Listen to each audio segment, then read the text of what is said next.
Hey there, everyone. Welcome back. I thought we'd do a little bit of a series, maybe a three-parter. Well, we'll see how it goes. Anyways, on something I call Inconvenient Truths on PC gaming.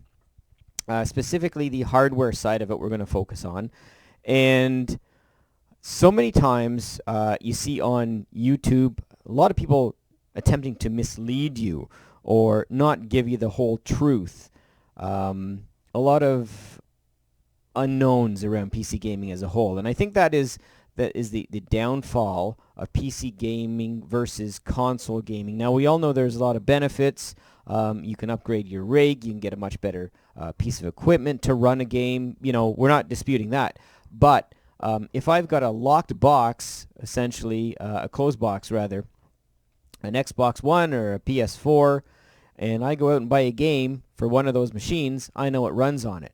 But a lot of people with their varied different types of hardware out there of their PCs, they're not sure if they can run a game or not. And at times, it takes some fiddling with to actually get the most out of a game, or in some cases, even getting it to run if you've got some older hardware. So it can be really confusing to people. So, I mean, that is a whole topic in itself. What we will talk about is the confusion around hardware.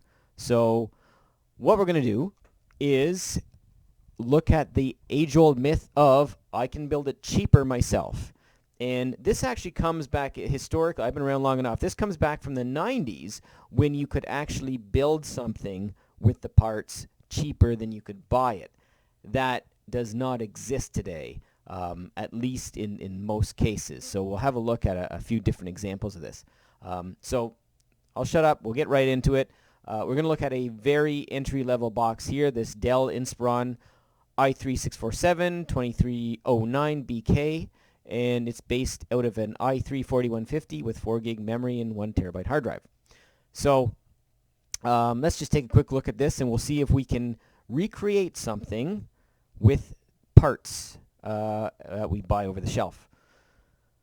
So here's our Intel i3-4150, 3.5 gig, and 4 gig DDR3, 1 terabyte hard drive.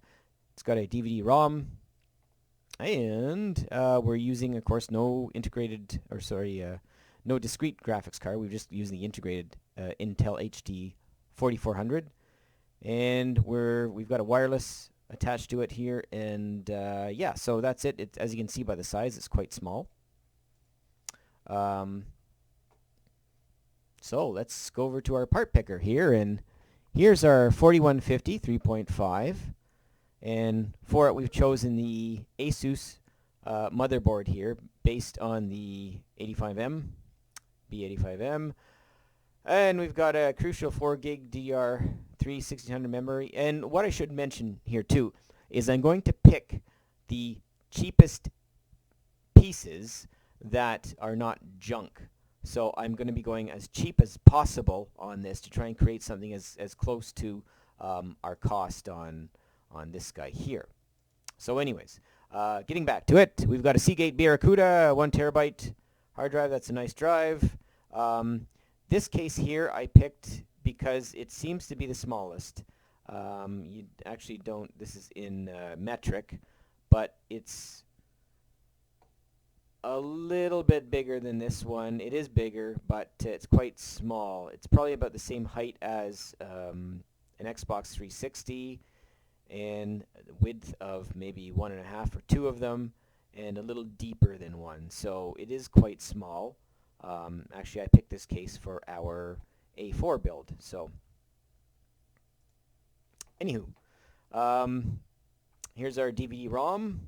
Of course, Microsoft Windows, our Belkin USB, and we've picked a cheap as I can get keyboard and mouse for it. So our grand total is $507.52. Compared that with $400 here, or $399. So we could not build it cheaper, and this is, keep in mind that there may be additional shipping prices on it. This site does add shipping if the specific vendors reflect it. But this could be free. We could have additional costs in here. But anyways, for want of a better word, we'll just consider it as free. And looking at that, we're hitting $500. So this is Canada again. If I look at the U.S., which has much better pricing on things, we've got $435. So there's a bit of a discount. Now, mind you, too. Okay. I will go on a slight rant about those rebate cards. Don't even consider it as into the cost, because you may or you may not get it. This is a promo code, so it's not a rebate card.